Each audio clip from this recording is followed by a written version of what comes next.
We are going to learn about the peptide bond formation कि peptide bond कैसे बनता है।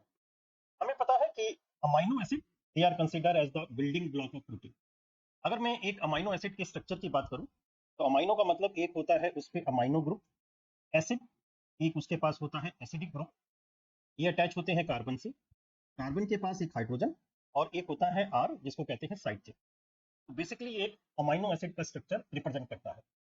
अब हम देखते हैं कि अमाइनो एसिड या दो अमाइनो एसिड आपस में कैसे जुड़ते हैं and it result in formation of protein. इसके लिए we will just take first amino acid, ये देखिए amino acid, carbon, hydrogen and side chain. तो ये हो गया आपका, हम कह सकते हैं अमाइनो एसिड। सपोज फर्स्ट एक और हम इसके साथ एक और अमाइनो एसिड लिख लेते हैं, उसमें हम जरा सा NH2 को कैसे करेंगे कि N, उसके हाइड्रोजन को हम अलग से स्प्लिट करके लिख लेंगे और यहां पर हो गया जी एसिड, कार्बन, हाइड्रोजन और साइड चेन। ये हो गया आपका अमाइनो एसिड सेकेंड। अब देखते हैं जी इन दो अमाइनो एसिड का आपस में मधुर मिलन कैसे होता है।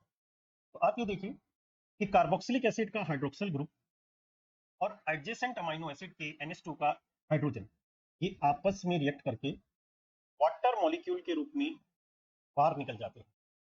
And what we left with CONH। हमारे पास क्या रह गया, we left here with CONH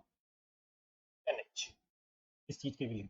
तो बेसिकली ऑन द थोड़ा सा नीचे लिख लेते हैं, we left with this CONH bond. तो अगर देखें कि हाउ CHONH, यहाँ पर हो गया आपका ये पहला अमाइनो एसिड और ये हो गया यहाँ पर आपका ये दूसरा amino acid. With the help of this CONH bond, जिसको हम अमाइड बॉन्ड या here in the case of protein we also called as peptide bond कहते हैं। तो it is because of this amide bond और पेप्टाइड बॉन्ड जो amino acids होते हैं वो आपस में जुड़ जाते हैं। इस चीज को हम याद रखें। इसके साथ एक और भी कि एक बार ये पूछा जाए कि डाई पेप्टाइड का क्या मतलब है, तो प्लीज रिमेंबर डाई पेप्टाइड से हमें ये कंफ्यूज नहीं होना है कि इसमें कितने पेप्टाइड बॉन्ड। डाई पेप्टाइड का मतलब है कि it consist of one amino acid and another amino acid. Di का मतलब it has two amino acid, और जाहिर सी बात है दो अमाइनो एसिड कितने बॉन्ड से जुड़े हुए होंगे, ओनली वन पेप्टाइड बॉन्ड। तो basically here peptide is just telling about the number of amino acid, ये याद रखिए।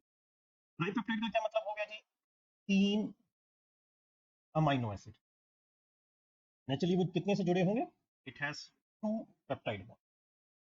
ओलिगोपेप्टाइड का मतलब है कि फ्यू अमाइनो एसिड, लेकिन it is usually less than 10। और पॉलीपेप्टाइड का मतलब है कि काफी सारे amino acid which usually lie between 10 to 50 amino acid के बीच में होगा, तो हम उसको पॉलीपेप्टाइड कहेंगे। तो please remember dipeptide, tripeptide, oligopeptide या पॉलीपेप्टाइड, यहाँ पर जो पेप्टाइड शब्द है it is corresponding to the number of amino acid. अब ये जो हमारा पेप्टाइड बॉन्ड बन गया CONH बॉन्ड, अब हम इसकी कुछ स्पेशल कैरेक्टरिस्टिक्स या इसकी कुछ अलग से प्रॉपर्टीज होती हैं उसके बारे में देखते हैं। तो we now learn the characteristic of the peptide bond के बारे में पढ़ेंगे। अगर आप देखें पेप्टाइड बॉन्ड को तो हमने इस तरह से इसका एक डायग्रामेटिक रिप्रेजेंटेशन है CONH। अब आप ये देखिए कि बेसिकली ये एक अमाइनो एसिड है, ये एक और अमाइनो एसिड है, ये दो अमाइनो एसिड है और ये आपस में जाते जाते जाते जाते जाते जाते ऐसे इंटरलॉक हो जाते हैं। इसके कारण ये बहुत रिजिड तरह का स्ट्रक्चर बन जाता है और एक प्लेनर स्ट्रक्चर बन जाता है। और इस इंटरलॉकिंग की वजह से just like this it is a strong covalent bond. तो हम पहली प्रॉपर्टी इसके अंदर याद रख सकते हैं कि वो कौन सी है, it is rigid and planar in nature. ये रिजिड है और प्लेन, एक प्लेन में रहता है, इसका कारण it act as a strong covalent bond की तरह ये काम करता है। ये चीज हम याद रखें।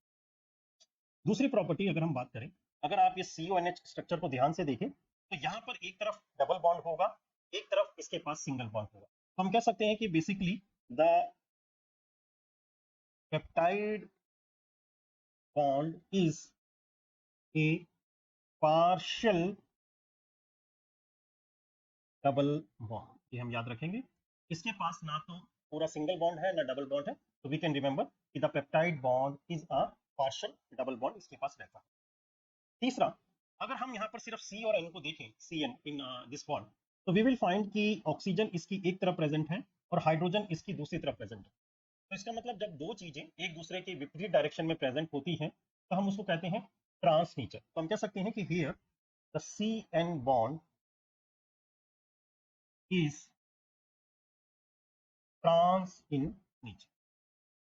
ये जो सी एन बॉन्ड है वो ट्रांस है नेचर के अंदर, ट्रांस कॉन्फ़िगरेशन शो करता है। एक चीज और देखें कि अगर मैं यहाँ पर इस बॉन्ड को देखूं तो इसके पास कोई चार्ज आपको नहीं दिखेगा, तो हम कह सकते हैं इट इज अनचार्ज इन नेचर। लेकिन जैसे ही यहाँ पर ये डबल बॉन्ड की पोजीशन को इसने वैसे ही चेंज किया तो it develop some negative pole and some positive pole. तो हम कह सकते हैं कि it is this bond, it is uncharged but polar in nature. तो कह सकते हैं कि this peptide bond is अनचार्ज but polar in nature.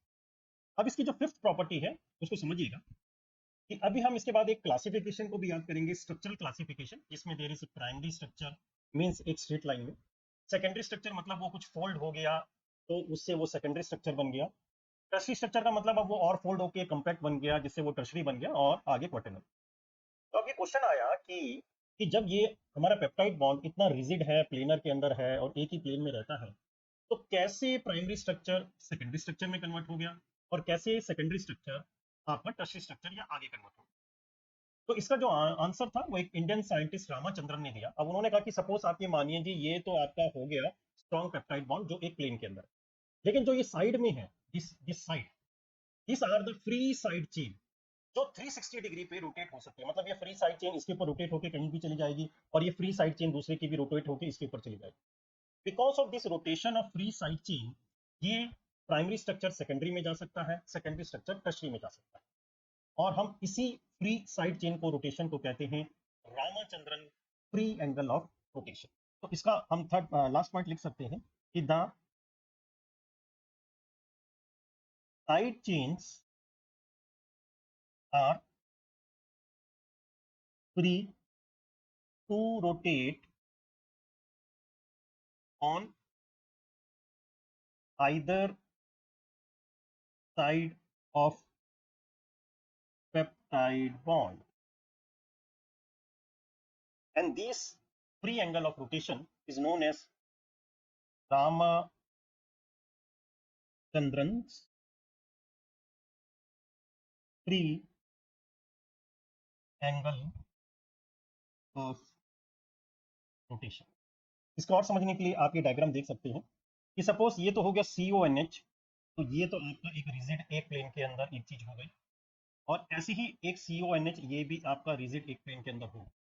अब इसके साथ जो आप ये देख रहे हैं कि ये C के साथ N, जिसको हम कहते हैं C अल्फा, मतलब C अल्फा है अल्फा कार्बन के साथ N, और दूसरा ये C अल्फा C, इस C अल्फा C। तो ये जो साइड चेन है it is free to rotate on this peptide bond. ये वाला इसके ऊपर जा सकता है, वो इसके नीचे जा सकता है, जिसकी वजह से it can convert into primary और सेकेंडरी टू टर्शरी।